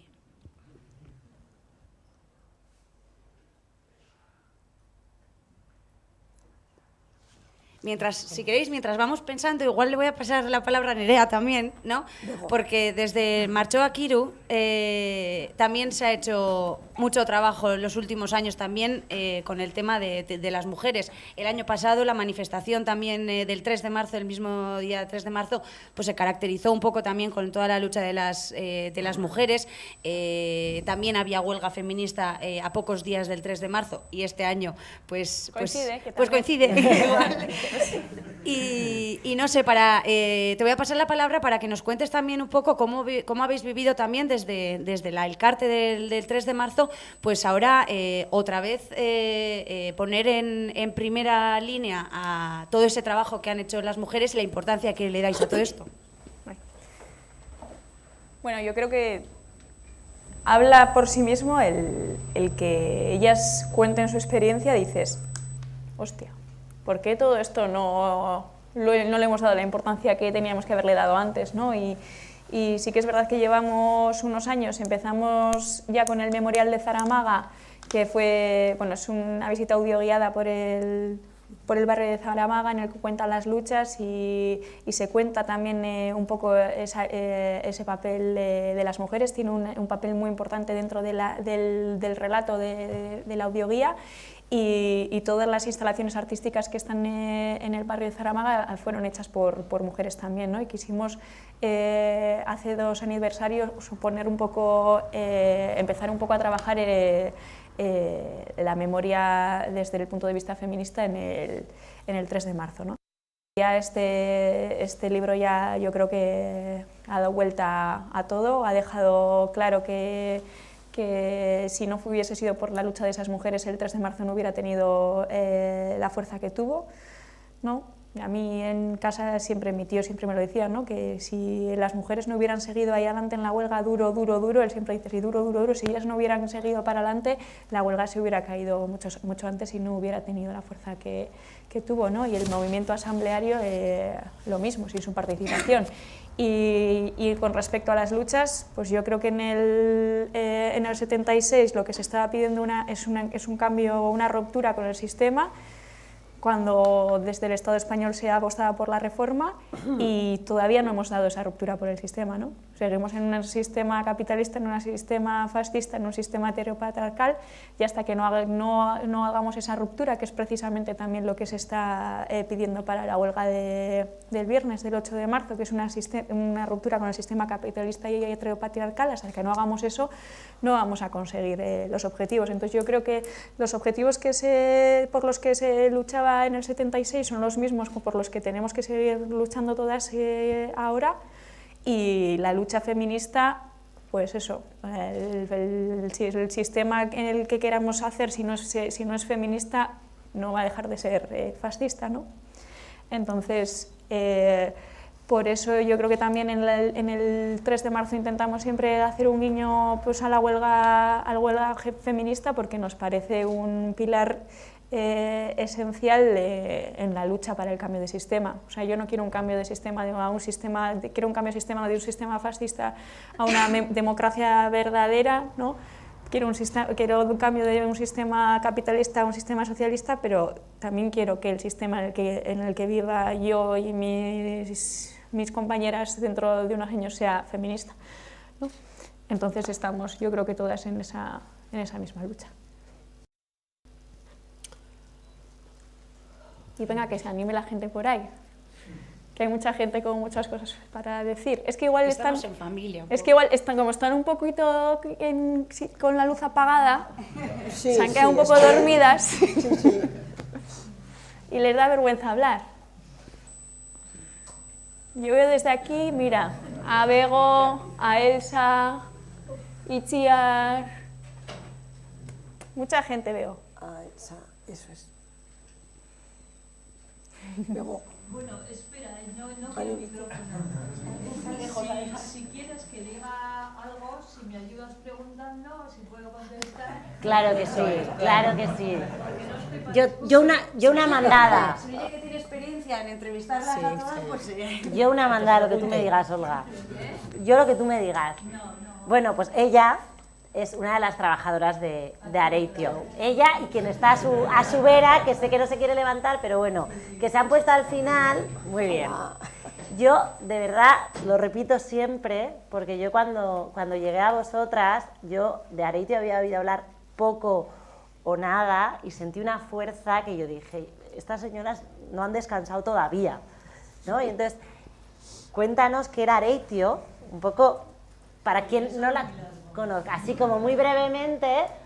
No, yo voy a hablar de tu libro, ¿no? Mira, igual que no es de mi libro, es del Has tuyo. estado recopilando las historias de todo el mundo y leerlo, pues ya sabes, cuando estuvimos en la entrevista que te decía, Dios mío, pero ¿qué me dices? Que no me acuerdo, que también he intentado no recordar, ¿no? Porque, como comenté, fue muy duro, ¿no? Fue una experiencia al final fue muy dura. Luego te quedas con lo que, bueno, en el libro, pues bueno, en el libro y lo que pasó, con la solidaridad, con el movimiento, con las mujeres, y leyendo lo tuyo van viniendo fotogramas o escenas, ¿no? Te vas recordando.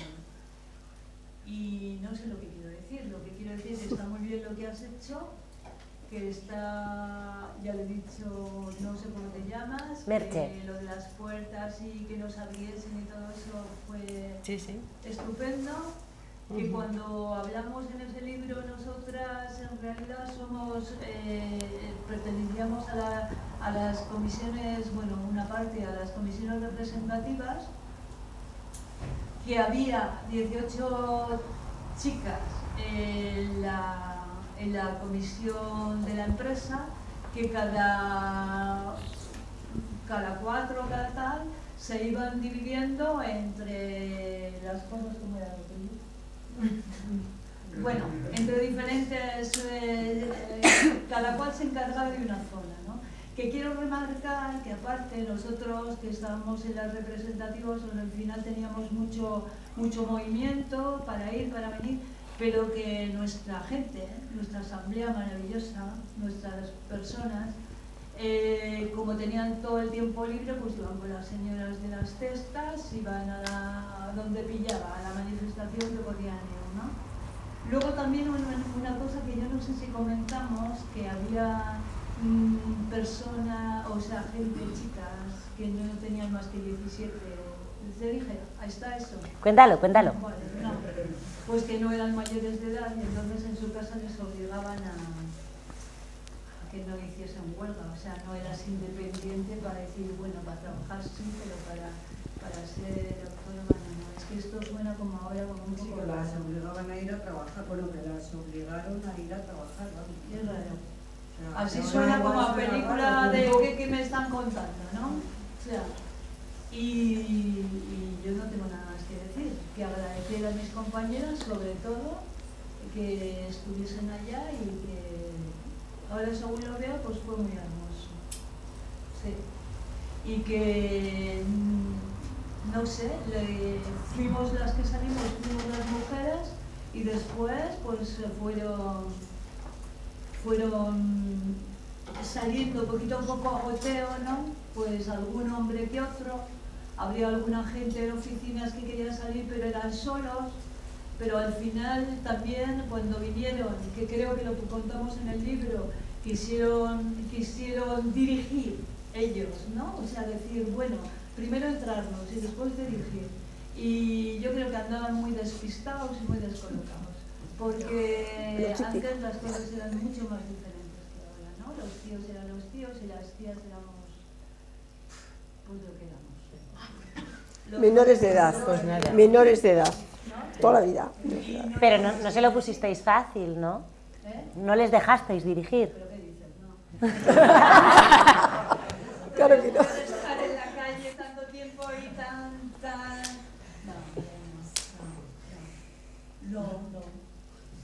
No, ya a lo que saldría, claro. No, nuestros compañeros eran los que estaban en la huelga, no ellos. Sin más. Y nada, pues que gracias por esto, pero ya está. Y ya está. Muy bien. Yo quería decir que yo soy corista, según ella, ¿no? Esto es coral, yo soy coralista, pero no sé por qué. No sé, o sea, me ha metido, ella decidió, no sé, soy coralista. ¿Sí? Ya. Hay otra pregunta que quería, ¿vendéis el libro? No sé si alguien más se anima, yo si no puedo contaros más anécdotas, pero me parece que viendo la media, a mí me gusta mucho ver la media edad que estoy viendo, porque algunas otras presentaciones que hemos hecho, a mí me da un poco de vergüenza como presentar, porque digo, ¿qué voy a contar yo a toda esta gente que lo ha vivido, ¿no? Entonces hoy ver aquí que hay mucha gente que no lo ha vivido, me resulta como muy ilusionante también, ¿no? Que exista la necesidad, que eso tiene mucho que ver obviamente con el trabajo que se hace desde la asociación, ¿no? Pero yo los lanzo que animaros que no lo habéis vivido y que no sois protagonistas también a preguntar dudas. Yo si no os empiezo a contar historias de mujeres y no paro, ¿eh? Yo lo único apuntar que la gente que no lo haya vivido esté interesada es en parte por el trabajo de la asociación, pero también en parte por los dos carteles que tenemos aquí detrás también. Porque si no fuese por el trabajo que hacen el Gaztetxe o, por ejemplo, el Gazte Bloquea este año, o por el trabajo que hace Alavedi dando voz cuando nosotras necesitamos un micrófono, tampoco la gente joven estaría tan interesada como está ahora, vamos. Es otra vez un trabajo coral. También. Todo. Claro. Está bien. Yo, de hecho, recuerdo que la primera vez que oí un testimonio de una mujer hablando del 3 de marzo, yo vivía en Barcelona, tenía Alavedi, estaba escuchándolo, de hecho, había salido de fiesta, tenía una resaca horrible, estaba en casa y escuché que, no recuerdo quién, pero alguien entrevistaba a Bego, ¿no? Que salía, y fue la primera vez que escuché a una mujer, yo, ¿no? Supongo que habrían hablado ya más, pero era la primera vez, y yo recuerdo que sí que me impactó el decir, espera, que es que había tías, ¿no? Y entonces yo ahí Bego, es como la primera vez que escuché una voz de una mujer fue en Alavedi, y fue con Bego, que yo esto he cogido como excusa para reconocer a Alavedi, pero para lanzarle la esta a Bego para ver si ella se atreve, porque ella también aparece en el libro, y si le apetece contarnos su historia o hacer alguna puntilla o alguna cosa. No sé qué decir.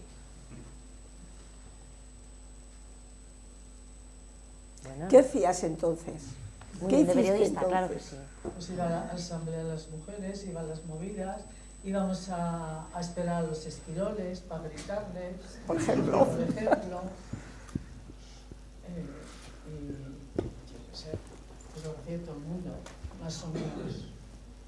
Yo me acuerdo que en la fábrica de Gabilondo, en las asambleas generales, había un señor anarquista que era mayor, que se llamaba Manuel. Es que me acuerdo de él perfectamente, un andaluz anarquista, y solía hablar, estaba en las comisiones representativas, y decía, pone, nosotros somos un dique que el capitalismo, y nos soltaba, siempre decía. Y recuerdo yo que después de unos días, igual un par de días, así que andábamos por la calle con el tema, después de haber pasado por la iglesia, y lo que ella ha dicho de abrir las puertas, a mí me abrieron también las puertas, lo importante que fue que te abrieran las puertas, ¿no? Pues yo recuerdo que estaba hablando como en voz alta porque lo que había vivido no era capaz de asimilar. Yo decía, ¿pero esto qué es? ¿No? Lo de la iglesia. No era capaz de asimilar lo de los muertos, lo de ir a urgencias, dar sangre, enterarte allí que había muerto gente. Entonces me dijo Manuel, todavía eres muy joven, ¿pero qué pensabas tú que era el capitalismo? Sí, me dijo, no se me olvida. Y eso, por ejemplo, sí es una lección, ¿no? ¿Hasta dónde son capaces de llegar si les pisas el dedo? O sea, ¿hasta dónde son capaces de llegar? No sé. Bueno, yo tengo un muy buen recuerdo porque yo aprendí muchísimo. Fueron unos meses muy intensos, aprendí muchísimo. Yo sí tenía experiencias, venía de Vizcaya, pues tenía experiencias de manifestaciones, pero todo ese proceso fue de una intensidad muy grande, ¿no? Y las asambleas de mujeres, pues aquellas mujeres en Zaramaga que se ponían delante, y mujeres que no habían salido nunca de casa, que se ponían, que nos daban clases de economía, nos decía, hay que comprar esto y esto y esto para limpiar porque es más barato, y se puede comer esto y esto. Mujeres, y me acuerdo de una mujer que le llamaron a Areitio a trabajar en pleno proceso de separación con hijos, y le dijo a la gente que, vamos, les advirtió diciendo que era, no sé cómo dijo, algo así como es mejor comer patatas con dignidad que un buen filete, Sí. O sea, aquellas mujeres que decían, yo soy analfabeta, pero esto y esto y esto, y eso que ahora está, yo no vengo del mundo feminista. Entonces, estas cosas que ahora están tan, bueno, y que los feministas vienen diciendo hace tiempo, ¿no? Poner la vida en el centro. Yo recuerdo que había mujeres que decían, animaban a las más débiles, decía, esta huelga eran asambleas de mujeres, de trabajadores en lucha, o sea, no eran mujeres que vienen del mundo teórico ni académico, o sea, eran gente que era su primera experiencia de lucha para muchísimas de ellas, ¿no? Y ellas decían, esta huelga la tenemos que ganar por la sencilla razón de que cuando nuestros maridos vienen de las fábricas enfadados, ¿con quién pagan? Con nosotras. Entonces, esta huelga la tenemos que ganar porque si no, la vida va a ser insoportable.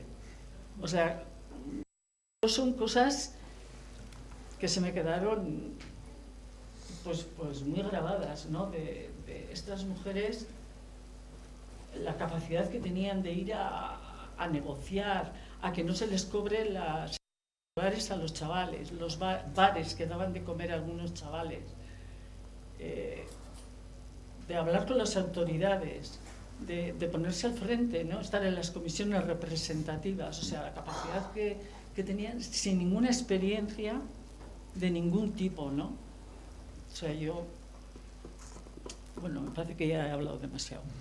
Y en ese sentido, por recuperar algunas anécdotas, porque, ¿no?, cuando se habla de las mujeres y cuando nosotras decimos que las mujeres eran muy diversas entre sí, un argumento que repetí, sobre todo las que en aquellos entonces erais obreras, es el reconocimiento a las que no lo eran, ¿no? Y sostenían la vida, a las amas de casa, y las amas de casa siempre el reconocimiento a las obreras, y a mí esto pues me parece muy interesante. Entonces, recuperando un poco ese trabajo de las que no eran obreras, yo recuerdo otra imagen muy parecida a la de Merche, con otra mujer que quedé también en un bar, que lo primero que me dijo es: yo no tengo nada que contar, tienes que ir donde las daré, tío, las de Forjas, las de Mebos, que esto es como la tónica de todas las de las amas de casa. Y empezamos a hablar, y yo recuerdo que hubo un momento que me explicó que había salido por primera vez de Vitoria y que había ido a Madrid a hablar con el defensor del pueblo. Claro, y yo recuerdo, joder, se fue a Madrid porque el cura no recuerdo qué iglesia era, ¿no? No recuerdo qué iglesia era, pero bueno, el cura le había dicho que algunas amas de casa tenían que irse a Madrid a hablar con el defensor del pueblo. Y esta me contaba, ¿no?, que el cura le había dicho que llevas un termo y que ella se presentó en Madrid con el termo, y que años después entendió que el termo era la señal que ella llevaba para que el compañero solidario que le esperaba en la estación de Atocha supiese que esa señora mayor de no sé cuántos años era una tía que venía a hacer informaciones políticas, ¿no? Y yo decía, pues menos mal que no me tiene nada que contar aquí, que se ha cogido un termo y que no había salido de su barrio, ¿no? Y entonces esa imagen me quedó muy grabada, y me quedó también muy grabada una conversación con Yolanda González, que es esta lideresa obrera que yo os contaba, cuando yo hablaba con ella un poco de cómo, yo le preguntaba, ¿cómo sucede este fenómeno, ¿no?, de que las mujeres, las amas de casa, se impliquen tanto, ¿no? A mí me interesaba saber cómo los hogares, ¿no?, tuvieron tanta importancia. Y entonces ella, seriedad y risa, me decía, mira, pues es que ahí había unas cuantas que pensamos, ¿no?, justo un poco lo que decías tú, Bego, pensamos que las mujeres tenían que implicarse en la lucha porque si no podían ser esquirolas, en el sentido de cuando viesen que en sus casas faltaba el jornal, presionasen a sus maridos para volver. Y entonces ella me decía, pero lo bonito de esto fue que cuando empezaron a salir, claro, el objetivo era que se implicasen para ayudar a sus maridos, pero aquellas asambleas tomaron vida propia, ¿no? Y ella decía, esto fue lo interesante, ¿no?, que habían salido para gestionar la vida y apoyar a sus maridos, y de repente os daban lecciones de economía, hablaban de ginecología, analizaban el sistema educativo, ¿no? Y entonces, durante esos 3 meses de huelga, muchas mujeres que no habían tenido ninguna experiencia política, ¿no? Yolanda me decía, yo tuve que explicarles que a las manifestaciones se va en línea recta, porque se me desperdigaban y no iban rectas, y entonces tenía que explicarles que había que ir por la misma línea, ¿no? Me decía, y a la vez que iban por una línea, decía, una imagen que a mí me quedó muy grabada, fue, iban ellas por una línea, por una acera, por el centro de la calle, iban los grises para darlas, y en la otra acera sus maridos para controlarlas, ¿no? Y entonces esa imagen... Sus maridos, no los hombres. Los hombres, maridos, sí. Acompañaban por si la policía... Fíjate, ¿no? Y entonces esa imagen a mí me resulta como una imagen muy, muy gráfica, pero que muestra un poco muy bien cómo se gestionó. Lo que sí que es esa parte que a mí no me gusta, o sea, que creo que hay que contarla, pero que me parece igual un poco lo más triste de todo eso, es que esa fuerza de esas mujeres, de esas amas de casa, luego no se capitalizó en una articulación política. Muchas de esas mujeres volvieron a sus hogares y no se implicaron en el devenir político. Y yo, personalmente, como feminista, creo que ahí se perdió una oportunidad política tremenda, y tiene que ver con que precisamente la lucha se entendió en términos patriarcales, ¿no? Claro. O sea, imaginaros qué fuerza hubiera tenido que todas esas mujeres se hubieran integrado en el movimiento feminista que en ese momento empezaba a emerger en una ciudad, o en el movimiento feminista o en cualquier movimiento social, obrero, sindical que pudiese surgir, ¿no? Y entonces esto es algo que yo suelo decir para alertar de que no nos vuelva a pasar, porque, porque vienen tiempos muy duros de regresión de derechos civiles, políticos, de ponernos a las mujeres en el centro con un objetivo claro de que volvamos a nuestros hogares, ¿no?, a parir, ¿no?, ahí casado con el aborto y demás. Entonces existe, yo creo que ese riesgo, yo creo que tenemos que evitar que pase eso, ¿no? No podemos perder a mujeres por el camino, y entonces tenemos que estar muy alertas, ¿no?, muy atentas, perdón. Yo creo que tendremos que seguir peleando, pero no creo que ese riesgo exista. ya no, por mucho casado, el de vos, el caballo, todo. No va a haber quien nos vuelva a meter en casa. O sea, por favor, ¿cómo le voy a decir ahora a una joven de 20 años? No, tía, tu futuro es buscarte un buen marido que te mantenga y ya está. O sea, nadie vamos a querer eso ya. Hemos cambiado ese chip, ¿no? O sea, yo no creo que ese peligro exista, que ellos lo intentarán, claro, que van a intentar quitar el aborto, que van a intentar no sé qué, que van a intentar... Claro, sí, las leyes de igualdad que había en Andalucía, no sé qué, pero que van a conseguir meternos a casa, no me lo creo. No, yo creo que no. A mí, desde luego, no, ¿eh? Eso que estoy jubilada.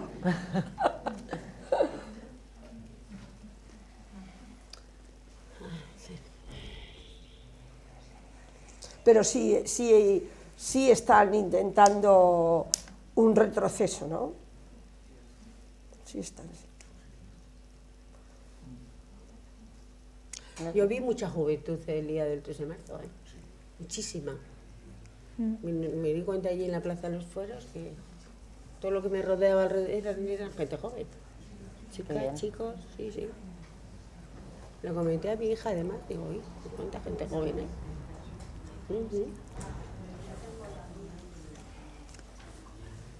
¿Os animáis a alguien a hablar?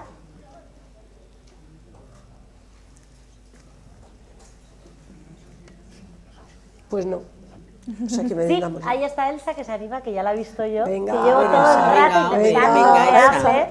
¿Qué te está costando? Dale, Elsa, claro que sí. No, sobre lo que has comentado tú de las mujeres. Mira, en la dictadura se había muerto Franco el año anterior, ¿no? Entonces, a mí, por ejemplo, una de las cosas que te decían era, es que es todo política, es que es no sé qué, no sé cuántos. Y todo, o sea, era una forma de esconderse y de no participar, por lo menos mis compañeros. A lo cual yo decía, no, es una pelea por los derechos de las personas y de los obreros. Son derechos que los tenemos y que, vamos, nos los están robando. A lo cual la disculpa era esa. Eso es lo que quería aclarar, que las mujeres cuando salían con las cestas y con todo esto salían, bajo mi punto de vista, apoyando a sus maridos por su jornal, por su pan. Entonces, si después no se canalizó eso es porque, bueno, pues teníamos muy reciente muchísimo miedo de muchísimos años, muchísimo miedo, y el movimiento asambleario fue un boom maravilloso que se ha perdido, o por lo menos quedan muy pocos vestigios. Y después de todo eso, pues, ¿qué quieres que te diga? Era en respuesta a lo que tú decías de por qué las mujeres no. Yo en su momento me acuerdo que me organicé con alguien en un movimiento feminista. Hau ez dago itzalita. Que igual Begoña sabe, estaba en Arantxa... Sí, estaba Arantxa Algueta, todo esto y tal. Y me acuerdo que fui a... Ah, tú no has estado... Bueno, no sé, éramos unas 4 o 5. He aprendido de las feministas mucho. Y me dijo él, fui a entrevistarme con el gobernador para que le llevé los estatutos. Sí, bueno, entonces tenía yo... ¿Los estatutos de qué? ¿De la asamblea? ¿De qué? Yo creo que sería Asamblea de Mujeres. Yo tenía por casa De la Asamblea de Una Mujeres organización que se Y- de Álava, Claro. que nació en el 77, al año siguiente. Y me acuerdo que fui donde el Al año gobernador, siguiente. pues eso, para decirle que le presentaría los estatutos. Yo no recuerdo, sé que fui a hablar con él y me dijo, bueno, ¿y usted por qué se complica tanto la vida? Yo tengo a mi señora en casa que tiene no sé qué niños y tal, y pues usted su futuro es eso, casarse y... Me lo dijo textualmente. Le dije, bueno, yo tengo otras inquietudes y por eso le entrego esto para ver si nos lo aprueban. Yo quiero aprovechar que tienes el micro, Elsa, para que nos cuentes, porque la gente de tu edad de aquí ya lo sabe, pero algo que las trabajadoras remarcabais mucho era la diferencia entre obreros y empleados. Hombre, claro. Claro, que esto igual nosotras nos perdemos, estoy viendo ahí por Los cara. jóvenes no. ¿Puedes explicarnos qué era esta diferencia para que ahora podáis entender después de que nos expliques la diferencia, lo que suponía ser obrero o empleado. ¿Nos cuentas un poco por qué era diferente? ¿O qué eran los obreros y qué eran los empleados? Yo creo que lo establecían desde arriba, vamos. Sí, claro. Era, pues, estratos dentro de la empresa. O sea, había un cogollito que era, digamos, la dirección y la administración que tenía en su entorno. Luego había unos técnicos que entraban ahí, pues, ingenieros, peritos y de todo. Y luego ya estaban los obreros en encargados y todo esto. Entonces, pues no te sé decir cuál era la diferencia, pero la gente que estábamos, por ejemplo, en el entorno de dirección, bueno, pues éramos como pues eso, como las figuras en una iglesia, o sea, un poco admirados. Un poco teníamos Pero tú decías que teníais, ¿no? Yo te preguntaba esto porque... Bueno, que conste que yo nunca he tenido esa impresión, siempre me he considerado una persona dentro de... Sí, pero me contabas, yo me acuerdo, que decían que normalmente quien iba a la huelga eran los obreros y que los empleados principalmente no iban porque estaban en una mejor situación. Y yo preguntaba esto porque tú fuiste de aquellas empleadas que decidiste ir a la huelga, pero fuiste de las pocas en tu fábrica, en Forjas. Económicamente sí que igual tenían algún privilegio, ¿eh? Quiero decir que siempre había unos sueldos un poco superiores. Divide y vencerás, ¿me entiendes? Y luego el que, bueno, pues esa educación que hemos recibido de señor o paternalismo, bueno, más que... No, es que no sé explicarlo, por eso me cuesta hablar. El estatus social. Sí, ellos lo que hacían era dividirnos... Ah, perdón. Y luego quería contar la anécdota que está Chato aquí. Yo me acuerdo que fue Chato a comerciar y dijo, compañeros, estamos todos en la fábrica, todos los compañeros están en huelga y han decidido en asamblea parar. Y le apareció mi jefe. Es que es una anécdota que me dejó marcada. Le apareció mi jefe y le dice, oiga, ¿usted qué pinta aquí? Porque fue a la comercial que llamábamos. ¿Usted qué pinta aquí? Le dijo, oiga, yo de pintor no tengo nada, trabajo en la acería. Pero ahí, Olga, querías decir algo, ¿no? Sí, quería decir que ella dice que estamos hablando de los distintos estamentos dentro de una empresa. ¿No? Entonces, digamos que para mí los empleados... No.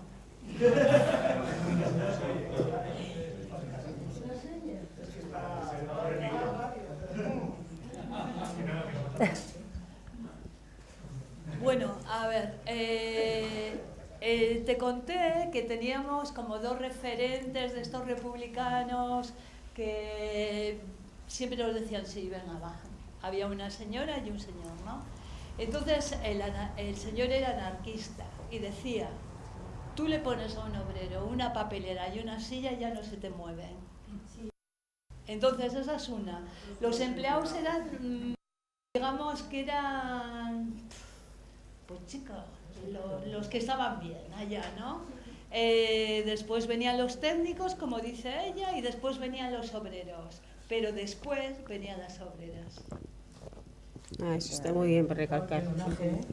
La última jerarquía eran las obreras. Peonas. Sí, bueno, pero yo era una empleada.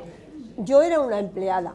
O sea, la gente en las empresas lo que quería hacer la patronal era dividirnos, ponernos en estratos para dividir la lucha y para pensar que nosotros, por ejemplo, éramos administrativos, mandos intermedios, no sé qué, todos esos entrábamos en la categoría de empleados. Y luego estaban los obreros. Por ejemplo, la gente de la banca eran todos empleados. Entonces les costaba mucho salir de huelga porque eran empleados. Y en nuestras empresas había gente que decidimos de alguna manera desclasarnos, que es lo que cuenta también Pili, ¿no? Es participar en los paros y en las huelgas y en lo que hiciera falta y pelear con la patronal, a pesar de que éramos empleados, y en otros sitios no. Depende, ¿no? Dependió mucho. Pero, no sé, En nuestro caso, por ejemplo, yo participé en el comité o en el jurado o lo que fuera, en pie de igualdad, digamos, con los mecánicos. Es verdad que ellos a veces nos decían, es que los que sois de la bata blanca, ellos tenían más prejuicios hacia nosotros, hacia la administración, que nosotros hacia ellos, que era lo más curioso. Eso me pareció muy curioso. Me lo pareció entonces y me sigue pareciendo ahora. Bueno, pues ondo iruditzen baldin bazaizue, hemen amaituko dugu mahai ingurua, decía que si os parece bien terminamos aquí la mesa redonda de hoy. Eskerrik asko a todas las que habéis venido, eskerrik asko a vosotras cuatro en especial también por contarnos vuestras historias y por seguir dándonos también tantas fuerzas para seguir luchando hoy en día también. Urrengo batean ikusiko gara, oraindik ere historia asko kontatzeko daudelako, beraz eskerrik asko guztioi. Igual izteko bakarrekan, hemen gauden emakumeoi, greba deia egiteko, martxoak 8 bada egun berezia, ja Euskal Herrian, martxoak 3, martxoak 8 ditugu, eta hori, kalean ikusiko gea, eta eso, decía que solo hacen el llamamiento a las compas y a las mujeres que estén aquí para el 8 de marzo, a los compañeros recordarles que es nuestro día, no el vuestro, y que os toca cuidar y mucho, empezar a ver qué tal lo lleváis el 8 y luego ya aplicarlo en vuestro cotidiano, y eso, que nos vemos en las calles y están diciendo por aquí que hay comida allí, están haciéndonos así, que la ha preparado, si no me equivoco, la gente del Gaztetxe, que es que ricasco, entonces que vamos a llenar un poco la barriga, y que aquellas que no os habéis atrevido a hablar, porque esto da así como un poco de susto, porque estos formatos también son a veces un poco difíciles, que en el LUN, pues hablamos, y preguntad, acercaros a ellas. Y para el próximo libro, oye, alguna tiene que quedar. La media de edad de las que sabéis que tienen experiencia se ve, entonces acercaros, preguntarles sin problema, no pasa nada, que esto es tirar de la lengua y empezamos todos a hablar. Sí, a mí sobre todo. Se notan las arrugas.